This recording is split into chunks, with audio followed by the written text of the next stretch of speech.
We are made up of stories, each and every one of us. Every other part of us fades, recycles, is expelled, and eventually dies. Our stories, though, they live on. Some of these stories get passed down through people who knew us, family members fondly remembering the lives of storymakers long gone. Friends you'll never see again, yet who you can see anytime through the simple invocation of a thought. Still more of these stories are passed down through the evidence that they leave behind. I missed the chance to meet my great-great-grandfather by a generation, but I can learn about him because his society had the forethought to take a census. I know his name, his occupation, his family relations.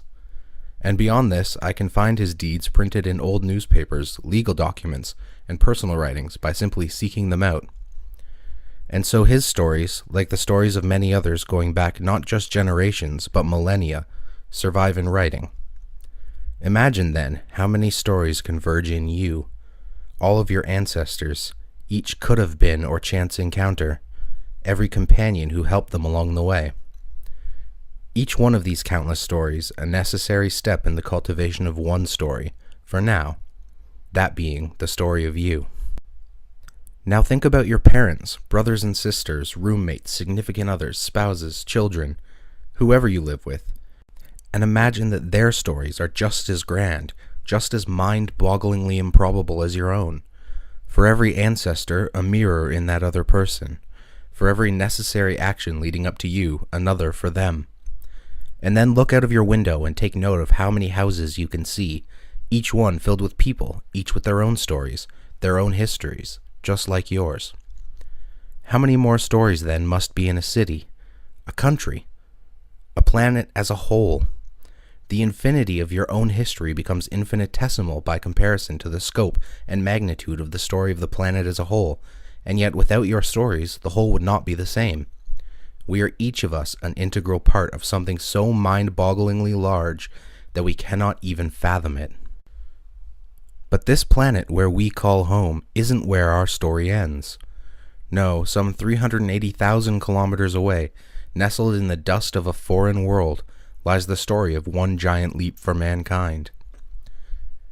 And beyond that, there are tire tracks and worn-out robots oscillating between 60 and 40 million kilometers away, clinging to another planet altogether that tell the story of our species' curiosity and ingenuity. And beyond even that, the farthest from home we've ever been, is a hunk of metal cut and formed out of Earth stuff, zipping away from us at 17 kilometers per second, with our stories, the story of humanity as a collective, engraved on a golden disc. We, the human race, have pushed our stories outward some 19 billion kilometers aboard the Voyager 1 spacecraft, past the very boundaries of our solar system, beyond the edge of anything we might rightfully call home. Now, and this is where it starts to get tricky, I want you to repeat the process you've already imagined, only an order of magnitude larger. Your stories, your neighbors, your cities, your countries, your planets, the story of our solar system, all just one of many, many possible stories.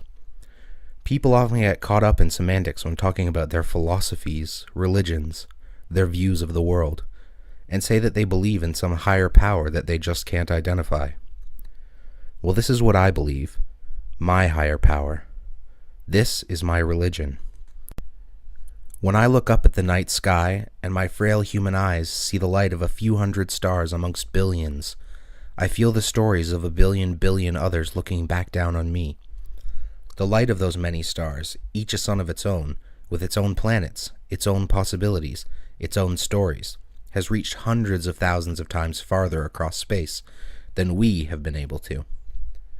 Our nearest neighbor, Proxima Centauri, is some 39 quadrillion kilometers away, 2 million times farther than the Voyager 1 spacecraft is from us right now.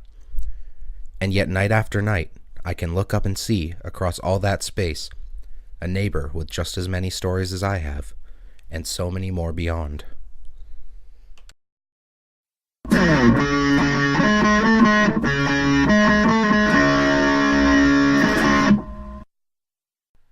Hello, Jason. It's Tuesday, March 11th, and I'm going to start off with a roll up the rim. And win.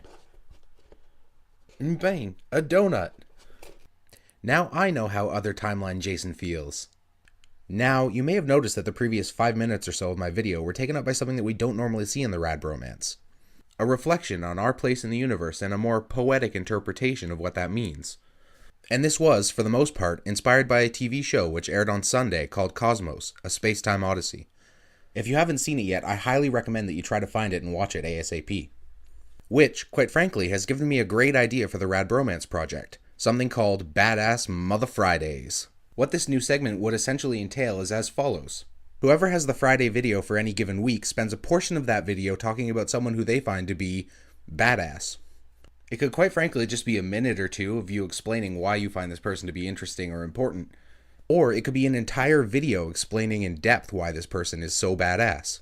Let me know what you think, and we can start it next week, because if we do it this week, then you're going to have to do it 2 weeks in a row, because I'm not doing a video on Monday because it's St. Patrick's Day. That was a lot of becauses. Now, on to challenge progress. Like you, I've managed to run a bit over the past few days, but I haven't run quite as much as you have. You were averaging 2.5 miles per day, while I was averaging only 1 mile per day. Getting back into the swing of things seems to be a bit harder for me than it was for you. And I think a lot of this may be because of my current state of unemployment. Sitting around the house, I've managed to pack on about 25 pounds over the past 3 months, which I need to get rid of ASAP if I'm going to pick up my stamina for running. Luckily, though, this is one of those situations where the problem is the solution. If I keep running, I'll end up losing that 25 pounds in no time at all. So, with some quick calculations, 1 mile per day average over 4 days, plus my existing 14 miles equals 18 miles. Which means you've pulled ahead, but only by 2 miles, so the gap isn't big enough that I don't feel like I can catch up eventually. In other challenge news, I've finally managed to finish the book I've been reading for the past 3.5 weeks. But I'm not going to review it just yet because I don't have the time. Putting stuff off is not good. Which brings us to chess. Now, I've pretty much resigned myself to the fact that I'm going to lose this game, but I'm going to play it out anyway in case you make any really foolish mistakes. Which I don't really anticipate, but anyway, rook from h6 to h5.